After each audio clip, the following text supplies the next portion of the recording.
Pagi hari ini kita akan berbincang-bincang tentang wujudkan kabupaten sehat. Meskipun kesehatan bukan segala-galanya, tapi kata orang segala-galanya dapat terganggu ketika kesehatan kita terganggu.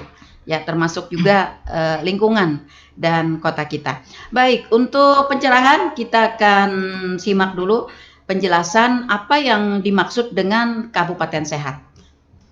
Pak Indra, oke silakan. Iya, baik, terima kasih. Selamat pagi kepada pendengar Tuntung Pandang FM. Jadi pada hari ini topik kita yaitu wujudkan kabupaten sehat. Nah, biasanya persepsi masyarakat dan warga kabupaten atau kota sehat itu dipersepsikan dengan pelayanan kesehatan. Iya. Nah, jadi sebenarnya untuk mewujudkan kabupaten atau kota sehat ini tidak hanya melibatkan sektor kesehatan, tapi seluruh sektor. Iya. Ada kesejahteraan, sosial, ekonomi, bahkan perhubungan dan lain sebagainya. Iya, semuanya berkaitan ya Pak Indra. Iya, betul Iya. Ibu. Jadi semuanya berkaitan. Nah, ini dengan tujuan supaya warga atau masyarakat bisa hidup sehat, baik secara fisik ya, secara fisik nih sehat. Kalau kita bahasa Banjar tuh kada garing, awak iya, nyaman. Nah, kemudian sehatnya bukan hanya secara fisik tapi secara sosial, ekonomi ya. Sehingga menunjang dalam produktivitas. Istilahnya nyaman begawi, kemudian dapat meningkatkan perekonomian akhirnya pada seperti itu. Oke. Kemudian sejarahnya ya, yang melatar belakangi kabupaten kota Iya, sehat iya. ini dipelopori oleh WHO. Jadi Badan Kesehatan Dunia Dunia. sejak tahun 1980. Jadi untuk mencapai sehat secara aspek sosial, ekonomi, budaya dan lain sebagainya itu perlu diperhatikan ada 9 tatanan. Oke, jadi ada 9 tatanan Ibu. Ya, nanti akan kita sampaikan di sini. Kemudian pada kesempatan pagi ini juga kami lebih fokus mengulas tentang ODF namanya ya, Open Defecation Free. Jadi istilahnya stop buang air besar sembarangan. Karena ini merupakan salah satu syarat mutlak mewujudkan kabupaten sehat. Begitu. Seperti itu. Oke, baik. Nah, para pendengar, kita sudah dapat pencerahan bahwa kabupaten sehat itu bukan hanya dipandang atau dilihat dari segi kesehatan secara fisik, ya, atau juga secara mental, tetapi juga berkaitan dengan kesehatan secara sosial, kesehatan secara ekonomi, kesehatan secara budaya juga. Jadi seluruh sektor yang terkait itu harus benar-benar memenuhi indikator sehat. Ya, bagaimana sehat secara fisik, artinya tadi seperti yang disampaikan oleh Pak Indra, tidak sakit-sakitan. Nah, lalu sehat secara sosial, sehat secara ekonomi, budaya, kemudian sehat juga secara mental. Jangan sampai fisik kita sehat, tapi mental terganggu ya Pak Indra. Iya. Oke. Tadi di latar belakangi penciptaan WHO dari tahun 1980, sudah cukup lama ya Pak Indra, Iya, sudah cukup lama. Nah, lalu apa yang menjadi tahapan-tahapan kita menuju kepada kabupaten sehat tersebut, sehingga sampai saat ini kita masih memenuhi tahapan-tahapan tersebut. Iya, baik. Kabupaten Tanah Laut secara umum masih belum memenuhi indikator kabupaten sehat. Iya. Ya, jadi ada 9 indikator. Saya bacakan di sini yang pertama, kehidupan masyarakat sehat mandiri ya. Ini ada 10 indikator pokok dan 18 indikator pendukung. Nah, ini banyak nih, diantaranya angka kematian ibu, angka kematian bayi dan lain sebagainya. Kemudian tatanan yang kedua yaitu permukiman dan fasilitas umum. Ya, jadi ada tatanan permukiman dan fasilitas umum. Ada 7 indikator pokok, ada 19 indikator pendukung. Kemudian yang ketiga di satuan pendidikan. Jadi ada sekolah sehat ya dan lain sebagainya di satuan pendidikan. Kemudian yang keempat yaitu pasar. Nah, bagaimana pasar memenuhi indikator kesehatan. Iya. Kemudian yang kelima yaitu perkantoran dan perindustrian. Ini ada 4 indikator pokok, 10 indikator pendukung. Kemudian yang berikutnya adalah pariwisata. Nah, seperti kita ketahui Tanah Laut ini merupakan salah satu destinasi wisata unggulan di Kalimantan Selatan ya. Nah, ini benar-benar harus kita terapkan dan kita lakukan. Kemudian yang berikutnya adalah tatanan transportasi dan tertib lalu lintas. Jadi ini masuk dalam indikator penilaian Iya. kabupaten sehat. Oh, oke. Kemudian Bukan perhubungan aja ya. iya. Iya, ternyata iya. Ada juga transportasi sehat. Oke, baik. Lanjut Pak Indra. Kemudian berikutnya perlindungan sosial dan yang terakhir adalah penanggulangan bencana. Nah, ini 9 indikator. Kemudian kendala-kendala kita atau permasalahan kita yang masih urgent ya. Di dalam menerapkan indikator sehat secara mutlak utama itu 70 sampai 80% desa atau kelurahan di wilayah Kabupaten Tanah Laut harus stop BABS. Jadi tidak ada lagi individu atau warga yang buang air besar sembarangan. Minimal 70 sampai 80% ya. Harusnya ya. Harusnya. Sedangkan posisi kita saat ini dari 135 desa dan kelurahan yang sudah mencapai stop BABS atau ODF tadi adalah 26 desa dan kelurahan. Jadi ini pekerjaan rumah kita bersama nih ya. Jadi bukan hanya sektor kesehatan nih, jadi semua sektor termasuk juga perilaku dan kebiasaan atau budaya dari masyarakat ya. Nah, jadi seperti itu. Jadi indikator mutlak utamanya adalah stop buang air besar sembarangan. Kemudian kita baru menginjak ke indikator-indikator lain. Ini ya apa ya yang paling sulit mungkin ya Pak Indra ya. Yang paling sulit karena ini kan sudah faktor kebiasaan, kenyamanan ya yang BABS tadi ya.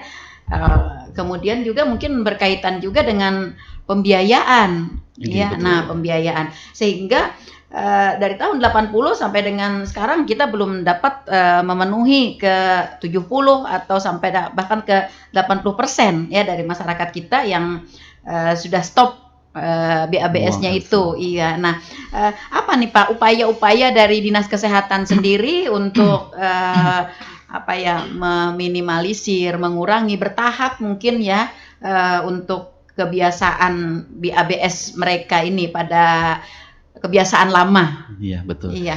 Jadi kebiasaan buang air besar sembarangan ini adalah masalah klasik. Jadi dari tahun berapa ini tahun 80 ya, mungkin dari tahun lebih awal lagi sampai sekarang masih belum selesai-selesai. Ya. Jadi yang pertama ini adalah mengenai kalau kesehatan lebih kepada perubahan perilaku. Ya. Jadi di kami Dinas Kesehatan maupun di puskesmas ini memicu masyarakat. Ya. Jadi provokator lah istilahnya, memicu masyarakat provokator agar kebaikan ya Pak Indra ya, iya provokator kebaikan, Iya. memicu masyarakat agar merubah perilaku dari buang air sembarangan ke jamban yang memenuhi persyaratan. Di antaranya misalkan ya, kami sudah menyiapkan tenaga-tenaga dan sudah melaksanakan di seluruh puskesmas, misalkan bagaimana cara membuat jamban yang sehat. Termasuk mencetak klosetnya nih ya.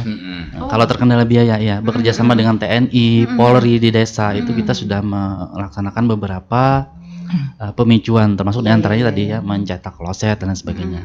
Kemudian kita bantu juga memfasilitasi di beberapa wilayah juga ada seperti arisan jamban ya. Jadi buat yang tidak mampu nih berarisan. Jadi target misalkan setahun 2 tahun selesai nih. Ada beberapa rumah tangga yang memerlukan ya seperti itu. Iya. Kemudian yang berikutnya lagi ada kegiatan STBM, sanitasi total berbasis masyarakat. Mungkin nanti bisa dibantu teman-teman dari kesehatan lingkungan yang akan menyampaikan Ibu. Terima kasih. Oke, baik. Tadi disampaikan oleh Pak Indra tentang kebiasaan klasik. Memang orang itu kalau sudah nyaman gitu ya, sudah nyaman sulit sekali untuk digeser. Ya, pokoknya lu di sini aja nyaman, pokoknya begitu keluar hanyut langsung gitu ya, larut, nggak perlu disiram, ya nggak perlu apa-apa gitu. Nah, bahkan juga apa ya ada kalau katanya nih Pak Indra, Bu Aryani dan Bu Raida ada sensasi tersendiri katanya. Bilik merenung. Iya, nah itu dia. Bilik merenung. Ada sensasi tersendiri ya dari situ. Nah, untuk merubah perilaku tentu tidak semudah kita berbicara, tidak semudah kita bahkan kalau kata orang-orang dulu tidak semudah membalik telapak tangan begitu. Ada banyak hal yang harus kita lakukan. Tadi diantaranya ada tenaga-tenaga edukasi ya yang untuk kemudian memfasilitasi arisan dan lalu Bu Aryani dalam rangka kita merubah perilaku masyarakat kita dari kebiasaan lama ke kebiasaan baru yang sehat begitu dalam hal BABS ini. Adakah kita punya tim khusus untuk melakukan kegiatan-kegiatan intens misalnya turun ke lapangan, dan adakah target-target desa yang urgent yang ini nih yang harus kita tuju nih? Nah, gitu. Bagaimana Bu Aryani? Iya, terima kasih Bu Nelly. Sebenarnya kegiatan-kegiatan kita di lapangan ini sudah berlangsung sejak berapa lama ya? Sudah sejak lama pemicuan itu. Sebenarnya tujuan pemicuan kita memang untuk merubah perilaku. Tapi pada kenyataannya di lapangan banyak warga masyarakat mengharapkan kita yang memberikan bantuan. Sebenarnya kan kita cuma memicu aja, untuk perubahan perilaku saja. Jadi untuk membangun bukan ranah kita untuk membangun jamban tersebut, fasilitas tersebut. Jadi kita bukan membangun. Sebenarnya tujuan kita kerjasama memang sama aparat desa, ya, aparat desa, kecamatan, ya. Sebisa mungkin kita kerjasama juga dengan aparat-aparat yang terlibat dalam hal pembangunan fasilitas yang ada di desa tersebut. Jadi kami ini sudah berupaya melakukan pendataan jamban keluarga lah, istilahnya kami sini nyebutnya jamban. Ya, jamban keluarga ataupun jamban perorangan kami berupaya untuk mendata. Jadi by name by address. Tetapi kita ini masih, walaupun kita ada satu Bu Nelly, satu desa tuh satu aja yang BABS, kita tidak bisa menjadi desa ODF. Makanya kita sangat-sangat sulit mencapainya. Jadi harus keseluruhan desa itu begitu ya? Iya. Jadi kita diverifikasi oleh desa. Jadi desa sendiri yang memverifikasi data tersebut. Artinya kalau kita setiap desa itu sudah by name by address, kita lebih mudah lagi. Misalnya ada dua orang saja, misalnya dua kakak saja yang tidak mempunyai jamban, kan bisa dilakukan koordinasi dengan kepala desa dan warganya, misalnya koordinasi gimana kita masalah mengatasi yang dua orang ini. Jadi artinya kita berupaya untuk melakukan data by name by address. Ini kami lakukan sudah bertahun-tahun, tapi kenyataannya di lapangan kita baru 19, sekian persen. Itu desa tadi ODF. apa yang kita bicarakan. Memang kalau untuk merubah perilaku itu sangat sulit, sangat sulit. Perlu butuh waktu, butuh kesabaran, butuh kerjasama yang luar biasa dari semua lini, ya semua lini, termasuk masyarakatnya itu sendiri. Karena ketika kita sudah berada di zona nyaman, ini susah untuk diganggu gugat. Udah nyaman gue di situ, dindingnya pakai spanduk gini kata bapak. Iya. Kami sehat aja. Nah, kami kategori. buktinya Pak, kami sehat aja. Nah, itu dia. Mungkin padahal angka diare tidak tercatat. Iya, kesananya mungkin mereka tidak mengerti. Bukan semata-mata mungkin ketidakadaan biaya, mungkin ya sebagian besar tidak semata-mata dengan itu, tetapi ya itu tadi karena zona nyaman mereka berada di situ. Nah, lalu Bu Aryani dengan perangkat desa, kepala desa, pemimpin wilayah sendiri, bagaimana selama ini koordinasi dan kerjasama kita? Selama ini koordinasi kita ke desa cukup mudah sebenarnya, tapi ada mungkin beberapa, kalau kita belum menyampaikan pengertian-pengertian, mungkin mereka tidak bisa menerima. Kemudian adanya pergantian kepala desa mungkin bisa juga itu Bu. Jadi itu misalnya sudah dibicarakan dengan kepala desa yang terdahulu, akhirnya ini nggak nyampe lagi untuk kepala desa yang berikutnya karena pergantian seperti itu, seperti halnya kegiatan kita misalnya maka harus mengubah dari maka kan harus mengawali lagi. Kemudian sepertinya verifikasi desa, verifikasi maksudnya verifikasi desa ODF ini kita janjikan misalnya sebulan tidak selesai sepertinya Bu Nelly.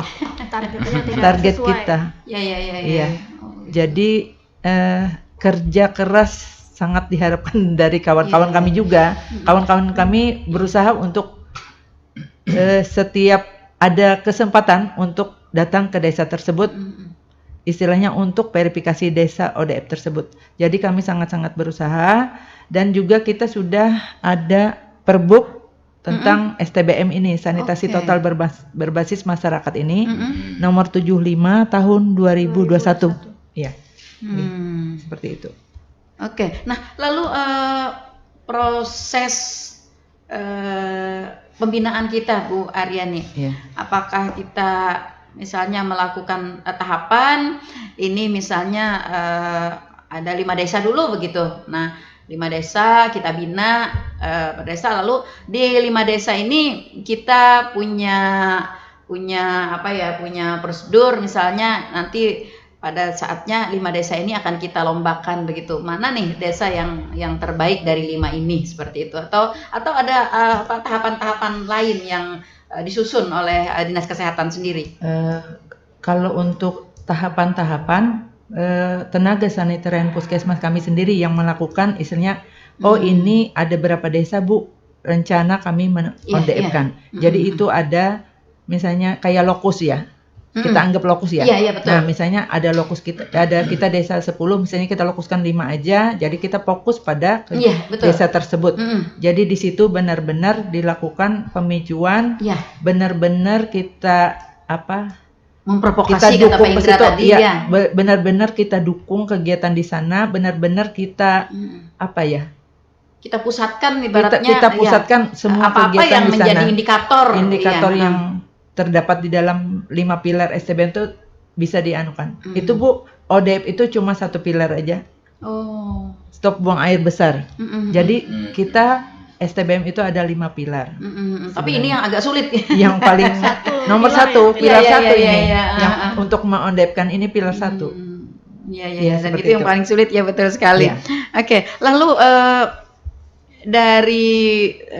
dari pembinaan kita, misalnya per kecamatan nih Bu Aryani, per kecamatan kita melakukan pembinaan. Adakah kita punya semacam MOU atau mungkin kesepakatan bersama dengan pihak kecamatan, pihak lain gitu, untuk kita bersama-sama? Karena tentu kalau Dinas Kesehatan sendiri berat sekali, apalagi dengan indikator dan tatanan yang cukup berat seperti yang disampaikan oleh Pak Indra tadi. Tanpa adanya kerjasama, komitmen yang kuat dari semua lintas sektor, tidak akan mungkin bisa terjadi. Bagaimana kita? Kalau kita secara yang untuk desa ODF memang kita tidak ada tim, tapi ada tim Kabupaten Kota Sehat. Selanjutnya ada forum Kabupaten Kota Sehat, sampai itu tingkat desa. Jadi Oke. itu ada forumnya. Oke. Lalu tim Kabupaten Kota Sehat itu melibatkan siapa aja Bu Aryani? Lintas sektor semua yang terlibat, yang seperti ya SKPD lain, KB, Dinas Pendidikan juga ya ada ya. Kemudian LH ya. PU kan biasanya sanitasi ya. Ya. Nah, terkait sanitasi PU. Ya. Oke. Banyak ya, Bu. Apa Iya, ada bisa betul. banyak Menambahkan ya. ya, Iya, betul, Menambahkan karena- Ibu Indra. Izin Pak Indra. menambahkan. Oke, silakan Pak Indra. Di tingkat kecamatan pada tahun ini kita beberapa kali melaksanakan lokakarya mini lintas sektor ya. Jadi di beberapa lokakarya itu terbentuklah kesepakatan berapa desa yang di ODF-kan tahun Nah, ini. iya itu maksud saya ya. Kami ucapkan terima kasih juga nih seluruh kecamatan ini sudah bergerak. Ya. Berangkat Zamannya kita bergerak ya Pak Indra. ya bergerak. Iya. Berangkat dari data by name by address tadi, kemudian dipetakan desa mana yang potensial tahun ini di ODF-kan. Iya. Baru di sana ada kesepakatan antara kecamatan, terutama dari Pak Camat ya, dan seluruh aparat kecamatan, kemudian kesepakatan juga dengan pemerintah desa. Iya, betul. Ini sanggup nggak tahun ini di ODF-kan? Jadi di beberapa lokakarya mini yang kami selenggarakan di puskesmas, ini sudah tercipta komitmen berapa desa yang akan direncanakan oleh desa dan warga untuk di-ODF-kan pada tahun ini, dan bertahap nih kita rencananya. Iya, iya, betul. Itu adalah salah satu upaya kita untuk berjalan sedikit demi sedikit. Karena kalau secara langsung, secara keseluruhan tentu tidak akan mungkin. Dan diharapkan sekali ini adanya komitmen. Lalu apakah ada semacam ada komitmen bersama dalam bentuk tertulis begitu Pak Indra, sehingga para camat dan perangkatnya, para kepala desa itu akan lebih mudah untuk melakukan tugas-tugas mereka. Iya, betul. Jadi sekarang masih memasuki fase pemetaan. Ya, jadi pemetaan, kemudian kesepakatan dalam bentuk notulensi rapat Lokakarya ini. Jadi sementara masih seperti itu, masih belum tertulis komitmen tahun sekian-sekian. Tapi secara daftar rekapitulasi sudah dibuat dan bertanda tangan oleh Puskesmas dan perwakilan dari kecamatan dan desa. Oke, dukungan dari tim kabupaten ini ada seperti apa Pak Indra atau Bu Aryani, siapa yang menjelaskan? Dukungan kami ya tadi pertama kan advokasi ya, membantu teman-teman Puskesmas, mengadvokasi dengan kecamatan, kemudian dengan pemerintah desa, kemudian dengan warga juga. Kemudian setiap kegiatan Manunggal Tuntung Pandang kita ada kegiatan nandatanganan komitmen Germas. Salah satunya di antaranya masyarakat sehat ya. Gerakan masyarakat hidup sehat. Di sana kita mengajak masyarakat. Nah, yang perlu kita garis bawahi di sini, stok BABS ini indikatornya bukan kepemilikan jamban ya. Oh. Jadi bukan misalkan nih ya sudah punya gitu ya. Iya, sudah punya tapi tetap aja ke sana gitu, masih ke bilik merenungnya itu. Iya. Tidak termasuk. Jadi indikatornya tidak termasuk. Atau sebaliknya, misalkan berkeluarga nih 2 buah rumah. Punya 1 jamban sehat yang sesuai, yang 1 tidak punya, tapi dia berperilaku buang air besarnya ke toilet atau jamban yang punya keluarga sehat tadi. Nah, itu sudah termasuk indikator. Jadi indikatornya di sini adalah perilaku, bukan kepemilikan ya. Jadi bukan fisik tapi perilaku dari masyarakat itu sendiri. Iya. Jadi artinya tidak bisa juga dihitung dengan kepemilikannya. Semuanya nih sudah punya jamban sebenarnya. Tapi yang lama tidak boleh diruntuh katanya Bu Aryani. Ya, biar aja Pak katanya, itu jangan diruntuh dulu. Nah, karena bisa tapi imbai Mas Indra. Iya, jadi yang sikung kira bukanya ke situ. Nah, ini yang sangat susah Pak untuk kita mengarahkannya seperti itu kepada masyarakat kita. Nah, lalu dalam rangkaian itu, apakah juga tim dari kabupaten kota sehat yang tingkat kabupaten itu kita punya komitmen bersama juga yang ya meskipun kalau secara tupoksi kita memang mau tidak mau harus tapi tentu ada. Kalau orang Wahin ini yang lebih enaknya tuh ada yang tertulis gitu ya, komitmen bersama untuk kita melaksanakan indikator-indikator menuju kota sehat tersebut sesuai dengan tupoksi masing-masing. Untuk mencapai kabupaten kota sehat kita sudah melaksanakan rapat koordinasi tingkat kabupaten yang dipimpin oleh kemarin Pak Sekda. Ya. Jadi kita pada saat itu kita menampilkan desa ODF kita berapa, artinya itu kita mau merekrut komitmen kita, maksudnya komitmen kabupaten kita seperti apa. Kemarin kita rapat koordinasi diikuti juga oleh bapak-bapak camat juga, jadi selain kepala SKPD juga bapak-bapak camat, jadi kita bisa komitmen seperti yang dijelaskan Pak Indra tadi pada rapat lintas sektor, akhirnya kan itu terbuka. Jadi bisa kita melaksanakan komitmen untuk ODF desa kita yang mana saja yang akan di-ODF-kan. Karena salah satu indikator tadi, indikator kota sehat itu tidak bisa walaupun tatanan kita yang lain bagus, tapi yang 80% ODF itu yang kita tidak bisa. Ya. Jadi ada beberapa indikator lain juga yang kita bahas ya. Ada saat penggalangan komitmennya ada cuci tangan, yang 5 pilar STBM. Oke, baik. Bu Raida. Oke, silakan Bu Raida. 5 pilar STBM. Oke. Ya, terima kasih. Karena di sini adalah menambahkan untuk yang tadi, ada namanya pendataan BNB address. Nah, pendataan BNB address itu sebenarnya bukan pendataan untuk kepemilikan jamban saja. Tapi di situ untuk mendata perubahan perilaku, pilar 1 tadi, bebas buang air besar sembarangan, kemudian cuci tangan pakai sabun, pengelolaan sampah, pengelolaan limbah rumah tangga, dan pengelolaan air minum. Nah, Jadi itu 5 pilar. jadi 5 pilar itu mendirikannya harus serentak sebenarnya. Ya, Tapi ya, karena di sini data BNB address-nya itu untuk yang pilar pertama kita belum verifikasi 100% semua, kemudian tidak bisa kita mendirikan yang lainnya. Seperti itu ya. Oke. Kesulitan untuk di situ. Jadi sebenarnya pendataan itu bagaimana sih masyarakat kita nih juga saat kita kader atau sanitarian ingin mendata itu ada yang masih tidak welcome. Jadi ada yang masih tidak memberi kami informasi atau bahkan membukakan pintu. Nah, seperti itu. Itu yang menjadi kendala sekarang untuk memverifikasi kesulitannya. Oke, luar biasa ya. Jadi ini dituntut apa ya, kerja keras. Ya seperti kata Pak Indra tadi, ini PR kita yang luar biasa ya untuk memberikan dengan masyarakat juga. memberikan edukasi kepada masyarakat, harus didukung juga oleh masyarakat nih, bisa bekerja sama, welcome gitu ya, melaksanakan apa-apa yang kita sampaikan. Nah, lalu Bu Roida, pada saat ini untuk tahun 2023 ya, ini target kita untuk ODF ini ada berapa yang mau kita plotting di tahun ini? Kalau sekarang dari sanitarian itu yang sudah melapor ingin mengODF-kan itu sudah 3.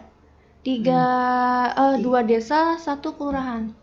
Tapi sejauh ini kami itu masih dalam tahap pembentukan verifikasi 100% dan SK kecamatannya. Jadi kan ada tahapan persyaratan yang harus dipenuhi. Begitu. Jadi sekarang sedang mengerjakan syaratan untuk SK kecamatan dan lain-lainnya. Baru nanti akan kita deklarasikan bersama-sama. Iya. 2 desa, 1 kelurahan.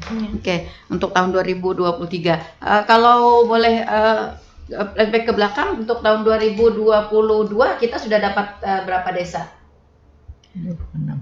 Tahun lalu itu 26 sampai desa. sejauh ini 26 desa tadi, desa kelurahan yang disebutkan Pak Indra. Iya 26. Ini kan dari kemarin ya, untuk per tahunnya gitu, apakah tetap sama dengan 2023 kita target 2 desa 1 kelurahan, atau di tahun kemarin itu kita target 4 desa atau berapa gitu? Oh, plotnya ya. Iya. Jadi dari data kami itu sejauh ini yang sudah terverifikasi sebenarnya targetnya itu bisa 10 desa. Cuman kan untuk merubah perilaku, misalnya tinggal 2%, 3% dari yang harus diverifikasi, tapi 2%-nya itu tuh ada 30 sampai 40 kakak. Nah, merubah perilaku yang ininya kami menargetkan sampai akhir tahun kalau bisa berubah. Ya, ternyata tidak bisa. Iya. Jadi selalu terulang-ulang seperti itu. Karena kesulitan kami adalah merubah perilaku itu di saat mereka itu masih ada pilihan. Jadi seperti yang di sungai, yang di sungai itu susah sekali kami membentuknya. Alternatifnya masih ada. Masih ada. Itu yang sulit. Cari yang nyaman. Iya, makanya itu tadi kan sudah berada di zona nyaman di situ. Pertama tidak membersihkan, tidak pakai biaya, cukup dengan spanduk atau tapi aja. Kalau mau turun bawa tapi sendiri. Dikurung. Iya, dikurung aja. Saya soalnya sudah pernah juga lihat. Saya pikir nggak ada orangnya gitu. Saya tengok ternyata ada. Sudah sampai dibuatkan pun masih kembali kayak gitu lah yang kami sulit tentu. Kalau terkait edukasi nih, Pak Kabit, Pak Indra. Bagaimana mungkin dengan mungkin lebih cepat dengan program desa sehat atau kampung sehat? Bagaimana selama ini untuk di desa-desa program desa sehat? Mungkin desa asuh yang desa sehat tuh gimana dari program dinas terkait? Jadi ini kita cerita sedikit ya tentang termasuk dengan penanggulangan stunting. Ini kan terkait nih ya, sanitasi yang bagus dalam rangka mencegah dan menanggulangi stunting. Ya, stunting itu adalah kondisi anak gagal tumbuh yang ditandai dengan tinggi badannya lebih rendah dari standar di usianya. Nah, kemarin kami bersama tim kabupaten melaksanakan audit kasus stunting. Jadi audit ini adalah kita melihat, memverifikasi di lapangan apa sih permasalahan sehingga anak ini menjadi stunting. Ya. Nah, kemudian di salah satu kecamatan setelah kita audit, ternyata memang kebiasaan salah satunya buang air besar sembarangan ya. Jadi tidak memiliki jamban. Kemudian yang kedua parahnya lagi adalah biasa menggunakan air minum yang tidak direbus. Nah, banyu mantah. Kemudian setelah kami dalami lagi, kenapa sih ibu bapak air tidak direbus? Dan alasan mereka ya seperti iklan. Kalau yang kada direbus ini rasanya nyaman, lamak-lamak manis ya. Jadi kayak iklan air mineral ya, ada lamak-lamak manisnya, ada manis-manisnya. Manis-manisnya. Ada manis-manisnya. Nah, dari sini kita lihat kan case by case. Jadi bagaimana kita mengajak agar keluarga tadi mau merubah perilaku pengolahan air minumnya agar dimasak dan direbus dahulu. Tentunya kita lampirkan ya dengan bukti-bukti bahwa memang di wilayah ini angka diarenya tinggi misalnya. Angka kejadian tipes ya, kalau kita bahasa awamnya tipesnya tinggi banyak. Yang rancak sakit paru rancak garing lah, rancak. Kada turun sekolah, rancak. Nah, jadi seperti itu. Jadi lebih ke masalah psikologi dan perilaku mereka. Nah, sehingga bersambung lagi tadi ya dengan desa sehat. Desa sehat tentunya juga ada indikator-indikator, kemudian salah satunya 10 perilaku hidup bersih dan sehat. Iya, PHBS ya. PHBS. Nah, kalau dari PHBS ini di tanah laut baru mencapai 60%. Nah, di dalamnya termasuk juga pengolahan air minum yang sehat dan jamban sehat. Nah, kembali terkait dengan stunting tadi. Jadi kita harapkan memang pencegahan dan penanggulangan stunting ini secara komprehensif. Jadi tidak mutlak secara kesehatan dan ekonomi. Contohnya ekonomi seperti ini. Kami hendak aja makan ini makan itu aja, tapi duitnya rendah. Nah, itu ada kita contohkan ya. Kita demokan nih dengan pangan lokal seperti apa yang dengan budgetnya sekian sehari ini bisa dibuat makanan bergizi seimbang seperti apa. Kemudian yang anak-anak yang susah makan ya, diberikan variasi jenis menu dan lain sebagainya. Ini terkait dengan penanggulangan stunting juga, Ibu. Pada PHBS respon masyarakat Pendra bagaimana? Nah, kalau di PHBS ini, PHBS rumah tangga indikator yang paling rendah itu indikator tidak merokok. Nah, tidak merokok ya. Karena setelah hasil survei yang dilaksanakan di lapangan mencapai 60-70% rumah tangga itu adalah perokok. Oh, begitu. Iya. Kemudian kalau di PHBS, indikator PHBS tidak merokok, ini dipersilahkan merokok tapi di luar rumah. Ya. Ini ada yang tempat khusus misalnya ya. Ini kan kita merubah perilaku merokok ini memang agak berat ya, karena memang toksik istilahnya. Iya, betul. Itu tadi kembali lagi kepada perubahan perilaku ya. Tapi solusi-solusi yang kita tawarkan seperti itu. Jadi silakan merokok tapi di luar rumah misalkan. Jadi asap rokoknya tidak mencemari tidak memaparkan kepada istri dan yang lain. Keluarganya. Perokok pasif Dan perokok tersier ya. Kalau dari jurnal-jurnal ilmiah ini sudah banyak yang memaparkan tentang perokok tersier. Contohnya seperti ini. Kalau pasif kan kita menghirup asap dari perokok. Nah, kalau tersier ini asap rokok itu melekat ya di meja, di baju, di gorden ya. Kemudian menggendong anak atau memeluk anggota keluarga lain. Nah, atau anggota keluarga lain menempelkan tangannya di meja dan sebagainya. Di situ ada partikel-partikel kimia yang dapat berdampak kepada kesehatan anggota keluarga. Ini banyak jurnal ilmiah yang menyatakan tentang perokok tersier ini. Nah, kembali ke solusi tadi ya. Jadi silahkan merokok tapi di luar rumah. Dengan catatan istri dan anak tidak menemani lagi duduk di luar. Iya, ini dia. Ini seperti Iya. Iya, bro. Keluar juga tapi dibawa anak. Bawa dudukan misalkan dudukan di teras, Saya merokoknya sama. sama aja atau di bawah pohon. Kemudian yang kedua, kalau di luar rumah jangan di depan jendela, di depan pintu, di depan ventilasi karena asapnya bisa masuk ke dalam. Masuk ke dalam. Oh, Ya, iya seperti iya itu. sama bohong berarti ya. Ya. Kita merokok di luar tapi asapnya masuk ke dalam. Iya. Iya. Nah, kebiasaan juga ini kebiasaan Pak Indra. Biasanya nyaman aja merokok tuh di rumah sambil berabah-abah, sambil mendengarkan musik, sambil minum kopi. Namun di luar kan tengali sedikit. Nah, itu Tipnya keluar Iya. ngeces. iya, membawa kopi karena kalau jus puting kawan. Ini Bu ada yang bergabung tapi Baik. apa lepas dari tema kita nih. Tapi Ya. mungkin karena dinas Masih kesehatan yang bergabung di sini berkaitan dengan kesehatan. mungkin ya Oke. mungkin bapaknya nih ya. Silakan. Oke, baik. Baik, kita ke suara pendengar. Betakun, nah Pak Bu, kenapa yuk? Kan katanya RS Boyasin kita sudah sebagai RS rujukan. Jadi kada ke Banjar lagi. Nah, tapi kenapa ada aja yang masih dirujuk ke Banjarmasin? Nah, apakah peralatan yang kurang memadai atau apa yuk? Nah, sebab ada kabar juga orang yang cuci darah sudah 3 kali di Boyasin, selanjutnya dirujukkan ke RS Banjar. Maaf muntah salah. Pak Ijai di Plehari TPFM top. Nah, iya. Nah, Makasih. iya, makasih. Oke, yang kedua, bagaimana monitoring DTI dinas terkait? Dari mungkin. Apa? Dari DTI itu dari mungkin Oh, salah. mungkin ya. Dari dinas terkait tentang jamban-jamban umum di desa-desa, Pak. Karena sering kita lihat tidak terawat, tidak berfungsi, kan mubazir sekali, Pak. Memang sulit mengajak sebagian orang-orang untuk perubahan, tapi apakah kurang survei dalam pembangunan kondisi masyarakatnya? Maaf, makasih Udin sedunia di Gunung Melati. Nah, oke. Baik, langsung dijawab dulu Pak Indra. Baik, terima kasih dari Pak Ijai tadi ya Bu ya. Iya, yang pertama tadi ya. Mengenai pelayanan di Rumah Sakit Haji Boyasin. Ya. Oke.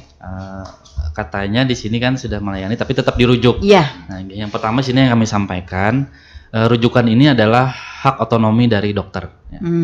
Ini tentunya kita tidak bisa tidak bisa menjawab kenapa dirujuk. Ya, karena yang mengetahui secara medis ini adalah dokter, itu yang pertama dulu ya.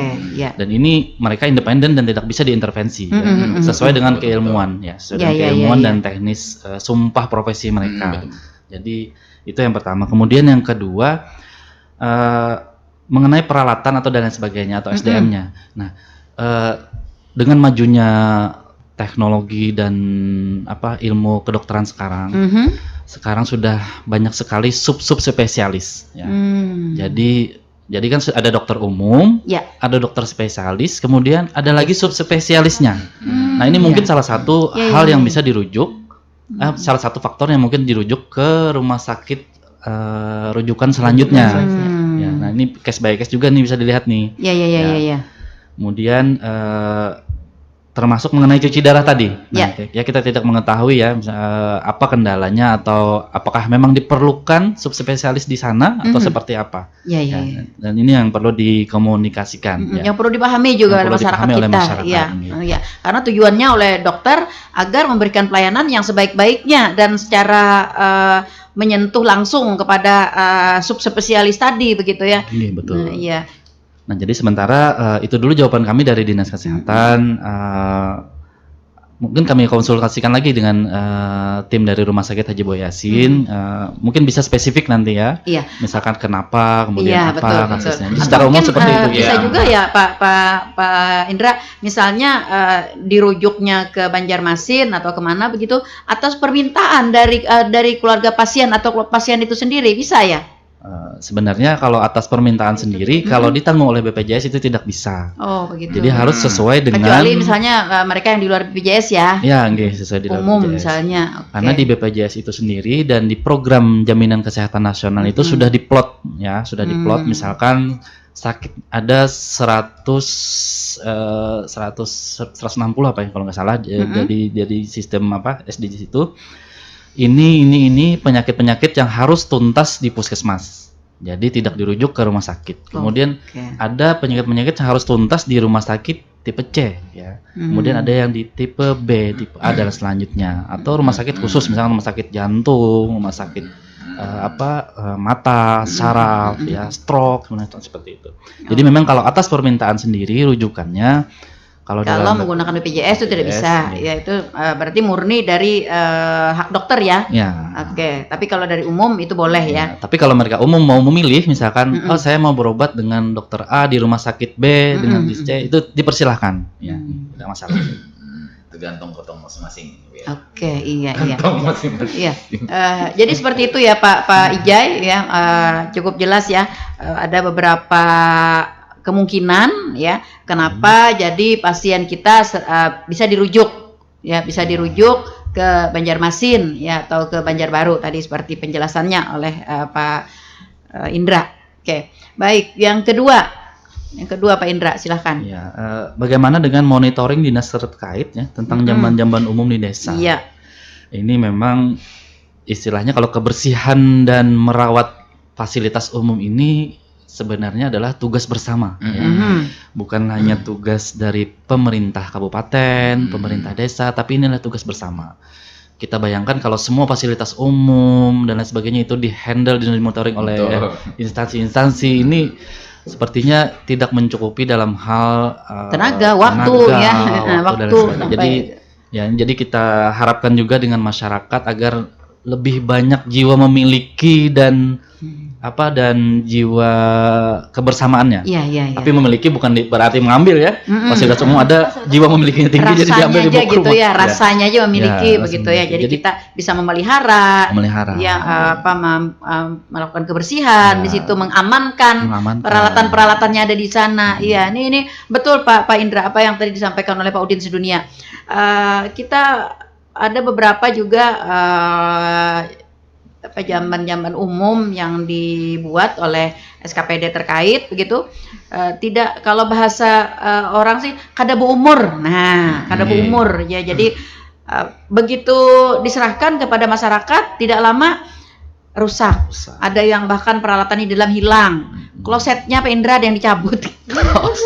Nah itu dia ya, itu yang perilaku masyarakat kita juga yang seperti ini juga yang butuh ada edukasi juga terhadap.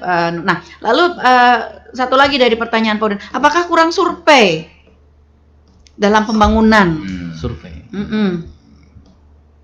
Ini kewenangan siapa nih? Iya. Biasanya untuk seberang ya. Iya.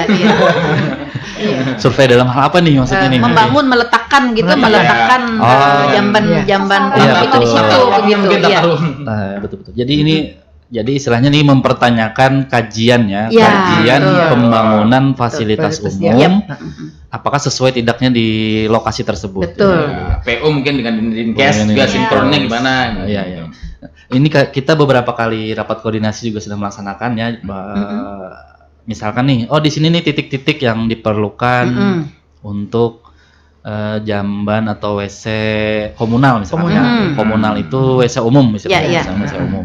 Memang kita sudah beberapa kali koordinasi dan harapannya itu sesuai juga dengan kebutuhan dan keperluan masyarakat. Jadi tidak ada yang mubazir ya, seperti itu. Oke, iya. Artinya sudah melalui survei juga ya. Nah, tapi ada beberapa kendala mungkin kenapa sebenarnya idealnya nih di sini gitu ya. Idealnya di sini. Banyak masyarakat yang membutuhkan itu di lokasi ini misalnya. Nah, ada juga misalnya kendala karena di lokasi ini lahannya tidak tersedia.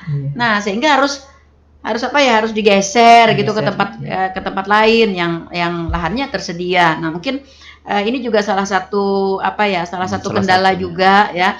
Butuh juga kita dukungan dari masyarakat ya Pak Indra untuk merelakanlah lahan misalnya sebagian menghibahkan di mana yang mungkin titik yang paling strategis ya untuk itu begitu. Ini kan kadang-kadang bahkan kawan dah di belakang sini terpakai ini enak udah. Nah, ya kan, padahal amal jariah nih. Nah, selama digunakan masyarakat sampai hari kiamat sampai digunakan maksudnya bukan hari kiamat.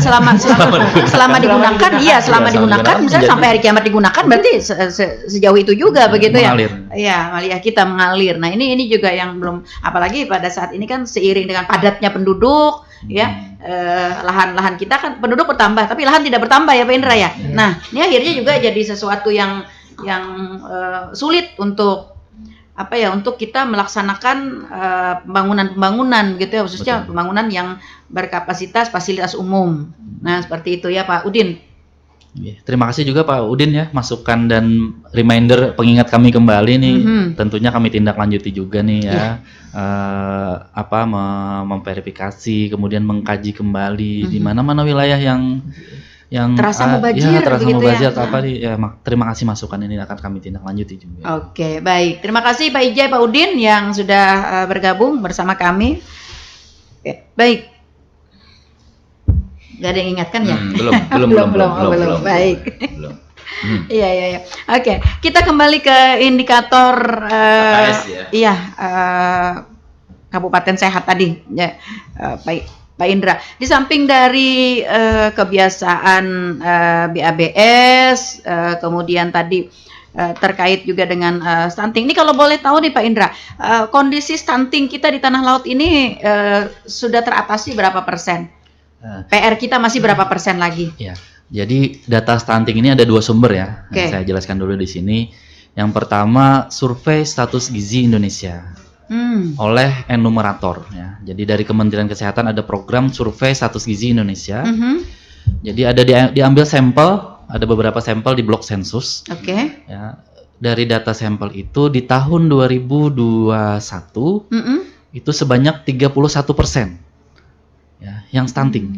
Artinya dari jumlah bayi balita kita ada 10 orang Tanah ya. laut begitu ya? Ya, tanah laut. Ya, tanah Oke, laut. oke. Dari 10 orang berarti 3 orang ini adalah stunting. Ya. Kemudian SSGI lagi di tahun 2022. Alhamdulillah mengalami penurunan menjadi 26%. Oh, Ya, dari oke. 31 menjadi 26.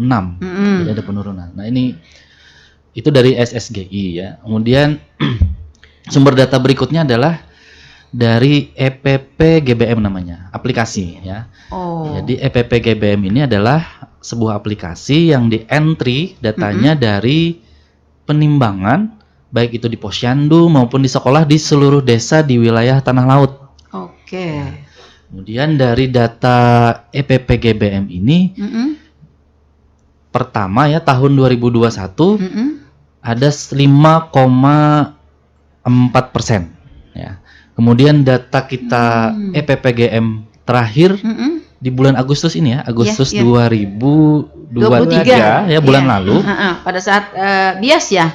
Bukan bias, penimbangan rutin setiap bulan. Rutin ada, oke. Jadi ada di posyandu, ada di sekolah, ya, dari data penimbangan itu mengalami penurunan menjadi 4,56%.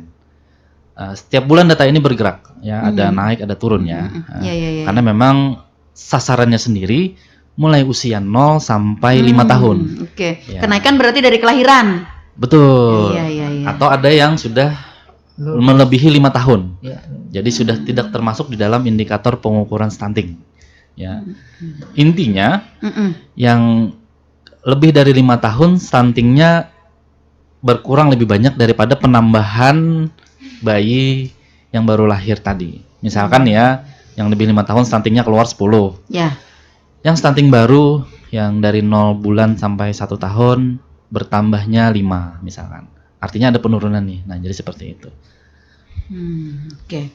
Iya. Secara umum ada penurunan baik dari SSGI maupun di EPP-GBM. EPP-GBM tadi. Oke. Nah, pada saat ini untuk kita mempertahankan kondisi kesehatan masyarakat khususnya pada ini kan karena ini gerakan nasional ya Pak Indra, stunting ini ya, dari pusat programnya. Ini upaya-upaya yang sudah kita lakukan Pak Indra. Dari kabupaten ini ada tim percepatan penanggulangan stunting ya. Kemudian di sana rutin kita melaksanakan pertama audit stunting, kemudian yang kedua rembuk stunting. Jadi rembuk stunting ini dilaksanakan di kabupaten, dilaksanakan di kecamatan, dilaksanakan di desa, di seluruh desa. Iya. Jadi pada Secara berjenjang ya? Iya, secara berjenjang. Jadi di rembuk ini masing-masing kita memaparkan apa permasalahan di setiap desa dan setiap kelurahan. Jadi misalkan di desa kita ada 10 stunting. Mau kita apakan nih 10 ini? Nah, itulah dimasukkan ke dalam perencanaan. Hmm. Ya, perencanaan desa, perencanaan puskesmas, perencanaan kecamatan sampai perencanaan kabupaten. Ya, perencanaan baik dari segi uang, tenaga, waktu dan lain sebagainya. Kemudian ditargetkanlah di tahun 2023 ini minimal 18%. Jadi cukup besar nih ya PR kita. Iya. Dari 26 menjadi 18 dari survei ya. Tapi Iya, kalau dari EPPGBM kita sudah sudah memenuhi target 5% tadi ya. 4% terakhir Agustus tadi. Nah, ini PR bersama. Tapi dari data kementerian yang diakui adalah SSGI dari Kementerian Kesehatan. Jadi sumber data itu yang kita pakai. Iya. Jadi target tahun untuk ini diturunkan menjadi 18%. Nah, kemudian upaya berikutnya. Kalau kita mengobati istilahnya ya, mengobati atau menanggulangi yang sudah stunting itu sudah sangat terlambat. Karena mengejar tinggi badan itu perlu waktu yang tidak sebentar. Beda dengan berat badan. Tidak ada modelnya kayak infusnya gitu ya. Iya. Ces itu langsung Kalau berat badan seminggu 2 minggu kan bisa naik. Bisa, iya betul. Kalau tinggi badan agak susah. Memang Nah, susah. makanya kita genjot ini adalah pencegahannya.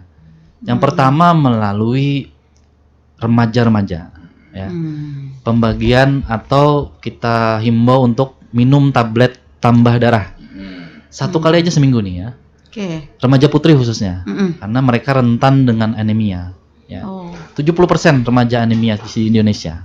Nah, tentunya kalau remaja anemia berlanjut kepada kesehatan mereka, kesehatan reproduksi mereka. Kan remaja nanti akan menjadi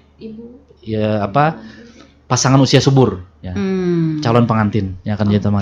Jadi dari remaja, kemudian calon pengantin juga di sana ada paket-paket pelayanan. Kalau calon pengantin ke puskesmas itu diperiksa apa-apa pemeriksaannya, kemudian apa-apa yang beresiko, kemudian rekomendasi kita apa, misalkan terlalu muda atau apa, ya direkomendasikan untuk menunda punya anak dulu misalnya. Khawatirnya nanti anaknya ini bisa bisa terjadi permasalahan kesehatan yang lain. Nanti akan dinilai oleh bidan, dokter di puskesmas. Harapan kita seluruh calon pengantin ini memeriksakan diri ke puskesmas gratis. Ya. Kemudian setelah calon pengantin, tentunya ibu hamil. Nah, ibu hamil yang perlu kita perhatikan kembali adalah gizi mereka dan pola makan, termasuk psikologis ya, supaya ibu tetap senang. Iya. Selalu bahagia ya istilahnya.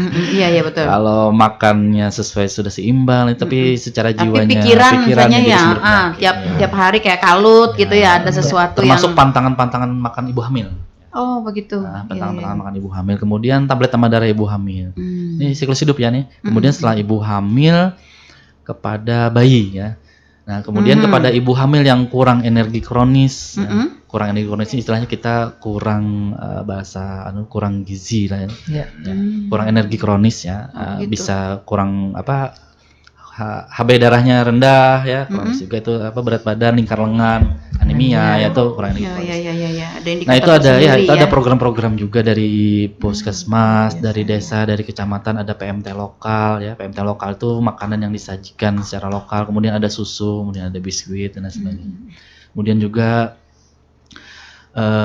kepada bayi balita tadi ya ada telur juga dan sebagainya. Tadi apa ibu hamil ya, kemudian setelah ibu hamil kepada bayi balita ini ada istilahnya paketnya kita PNC, postnatal care. Makanya kita harapkan kepada warga-warga ini agar tetap kontak dengan ibu-ibu bidan di seluruh jaringan kita lengkap atau ke klinik-klinik atau ke rumah sakit agar mendapatkan paket lengkap ya, ada ANC dari sebelum tadi sampai dapat diketahui PNC, ya apakah memang benar ibu hamil ini sehat ya sesuai dengan indikator kesehatan. Terus juga tahu apa nih pantangan-pantangan ibu hamil ya. Betul. Karena ibu hamil ini kan biasanya berubah hormon berubah, selera makan berubah iya. Nah, baru menginjak ke bayi balita. Bayi balita ini kita himbau agar tetap memantau pertumbuhannya ya. Ada posyandu, kemudian ada klinik-klinik ya, tetap dipantau pertumbuhannya, bukan hanya berat badan tapi juga tumbuh kembang ya. Kemudian yang berikutnya lagi adalah tadi bayi balita ya. Ya, bayi balita. Bayi balita, kemudian ke remaja lagi. Nah, jadi siklus hidupnya berputar seperti itu. Sehingga kalau kita siapkan dari awal nih ya, pasangan usia subur, calon pengantin, ibu hamil, harapannya anak-anak stunting tidak lahir kembali atau tidak menambah angka stunting kembali. Seperti itu. Iya, luar biasa. dari A sampai Z, kembali lagi ke A, berjalan lagi sampai ke Z ya. Iya. Nah, yang menjadikan kendala kita selama ini nih, Bu Aryani, terhadap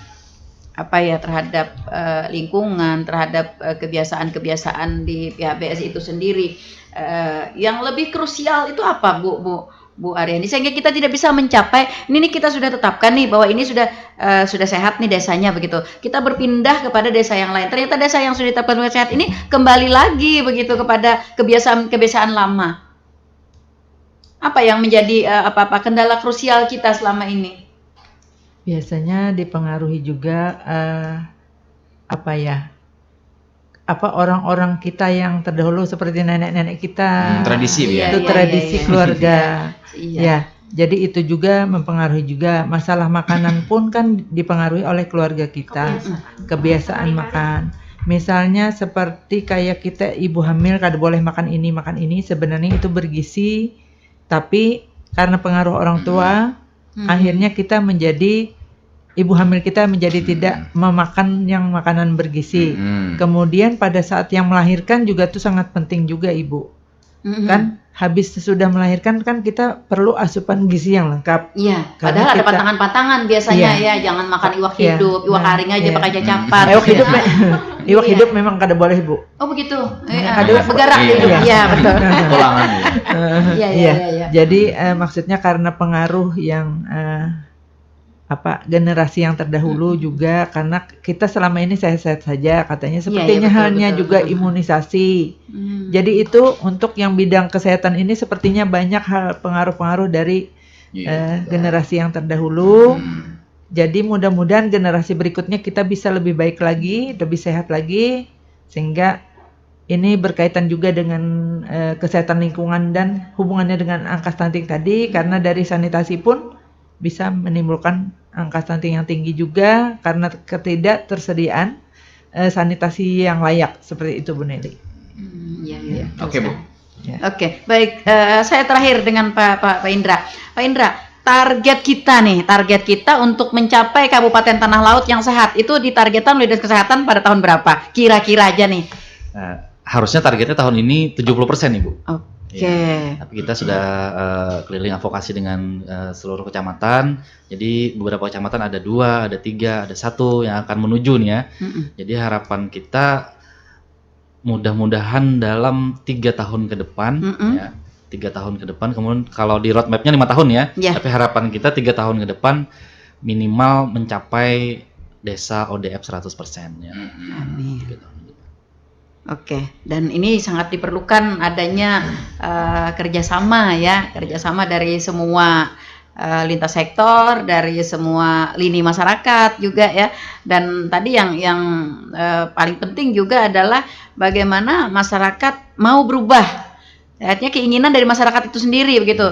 Bagaimanapun juga pihak Dinas Kesehatan memberikan edukasi, menjadi provokator yang handal begitu ya. Tapi tanpa adanya keinginan dari masyarakat itu sendiri untuk berubah, tentu tidak akan dapat tercapai dengan baik sesuai dengan harapan. Oke, baik. Closingnya Pak Indra. Apa nih yang diharapkan kepada masyarakat dalam rangka target kita di 3 tahun ke depan 100% desa, kecamatan sudah memenuhi kategori sehat? Pertama kerjasama semua pihak ya. Kemudian yang utama adalah keinginan dari masyarakat itu sendiri. Mau nggak sehatnya? Kalau mau sehat, mau nggak berubah perilakunya? Ya. Kalau sudah mau berubah perilaku, mau nggak mempertahankan perilaku sehat. Jadi istilahnya kalau kita belang kambingan lah bahasa Banjar. Iya. Hari ini berperilaku sehat, seminggu, minggu depannya sudah Bapak Indra akan datang lagi berubah. Jadi itu kesinambungan ya, dari tadi kesinambungan dari kita bersama, mudah-mudahan kita bisa mewujudkan tanah laut sehat. Terima kasih. Amin. Baik. Sebenarnya masih banyak yang ingin kita perbincangkan, karena begitu kalau saya melihat tadi runutan tahapan dan indikator-indikator hal-hal yang harus dipenuhi itu banyak sekali, bukan hanya menyangkut dari tupoksinya Dinas Kesehatan, tapi juga menyangkut dari tupoksi banyak sektor, ya termasuk juga peran serta dan keinginan kuat dari masyarakat begitu ya.